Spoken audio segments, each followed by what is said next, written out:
Yo, what's going on, guys? I'm not a financial advisor. This is not financial advice. And then the other thing is, Apex just started a 90% off sale. I know they have a lot of 80% off sales, but I strongly recommend 90% sales off. 90% sale, get like 5 accounts. Okay, I don't care what amount, but I got a few already. I blew one up already, which is fine. I already have a bunch of funded accounts, so I basically yield them because I'm trying to start a trade copier. I'll probably pass 2 or 3 of them anyways. So get those accounts, click the link in the description for those. Again, really good practice, very, very cheap. So yeah. So today was definitely a difficult morning, but I ended up getting better at the end of the day. So all day I wanted this low, okay? And here's the 8 a.m. candle, and I was like, okay, 8 a.m. candle, looks good to go hit sell side. Nope, market said, no, I'm not going to hit sell side. All choppiness, and then finally, after all this choppiness, right? And remember what I say bad price action is. Bad price action is when we close above and below multiple fair value gaps. So see how you close above, then close below, then close above, then close below over here. That's bad price action, okay? So pretty bad price action for me, at least, okay? And the one thing I will say about today is today was definitely an eval account day, especially after seeing the open. Just we were not moving, and I took an eval trade to kind of test the waters a little bit, and I was like, okay, this didn't work. Price action was kind of slowing down, and I told everyone in my live stream, I'm like, I'm only taking eval and demo only. Do not trade a funded or personal. And I just immediately logged out of my personal after that, until like after 11.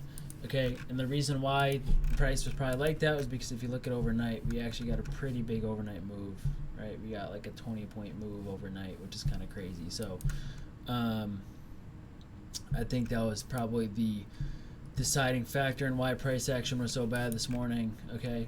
And you can see ES did hit the low, but NQ did not. I still kind of want NQ to hit this low. Remember this formation, this V-shaped formation right here, okay? Makes me semi-confident for now. I want to see this break, this low resistance liquidity. Semi-confident for now. We're still going to hit this low, but just going to check back Monday, see what I see. Could happen Sunday night, could wait for Monday morning. I don't know.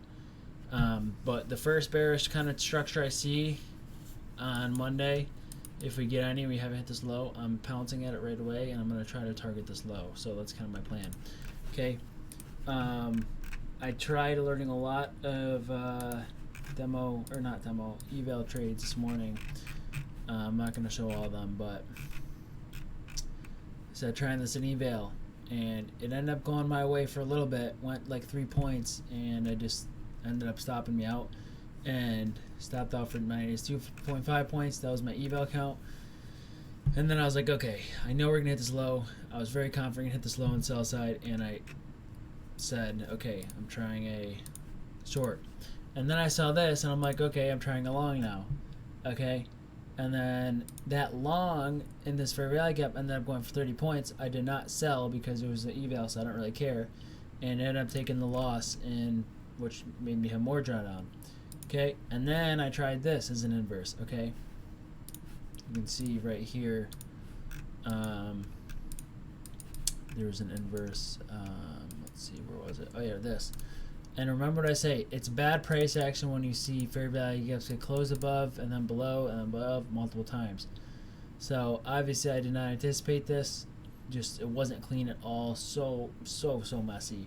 So ended up taking that for loss too. And then I was like, okay, I'm confident the low hits. I'm taking a short. I'm just gonna hold the rest of the day until we hit the low. And then this was where price action started to get better. So I saw low resistance liquidity, and I actually did take this on a personal where I was like, okay, price action is decent. I mentioned this in live stream, and I chased a long up to the equal high. So I saw equal highs in NQ, and obviously these are going to be much more apparent than ES because, again, equal highs on NQ, they're really good. And there's 3 of them. So I was like, okay, probably going to go for these equal highs. I saw this momentum, and remember what I said in my video yesterday about PD arrays. Okay, I said if you see multiple get violated, 3 or more, you probably know where the draw is. So I was like, okay, this OB's violated. volume imbalance is violated, and this fair value gap is violated. So I was like, okay, we're probably gonna head to these equal highs. So took a chase, sold for 25 points, alerted that, and then I felt bad about this morning shitty call, so I was like, gonna try this. This looked like another A+ setup. Okay, you can see confirmation setup, and I had buy side marked, and then Q right here. Okay, so that's right, buy side marked, and what you can see is just, it's a simple fair value gap confirmation setup out of a other fair value gap. So you can see this fair value gap, the body's never closed below, and then there's a confirmation setup. Okay, so I learned this as well. This ended up working for like a, I don't even know, it was like a 2.5 hour trade or something. It almost hit my stop, did not hit my stop though, and yeah, so this was like a 2.5 hour trade. Okay, if we had hit this black line first and then came down, I would not have taken that, but we never hit the black line, so I took it. Okay, and obviously you can see right here I moved my stop to break even because I knew how bad price action was, and it was on a personal account. And then right here I was like, okay, scaling half for 10, and then I said holding the rest for obviously the other 10 points, and I think it was actually a little more than 20 points. But then you can see at the end of the day, that's what I said. I was like, okay, all day I want this low. We finally got it, but it took forever to get there, you know. And you can't, no matter what account you're on, whether it be an eval, funded, personal, right, you have to manage your losses. You can't just hold, even though you might know where the draw is sometimes, you can't just hold knowing, okay, we're going to go hit this, right? Because what might happen is something like this might happen. You might get stopped out and the trailing drawdown might hit, and then we might go down, right? You just never know. So I obviously wanted this to dump, but we never did. So again, just a tough day and tough morning, especially because I knew where the draw was, but I was taking the opposite setups to where the draw was.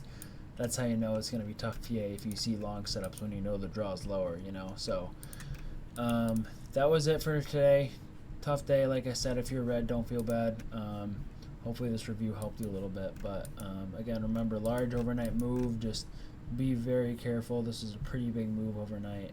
So that's all I got for now. Other than that, see you guys later. Peace.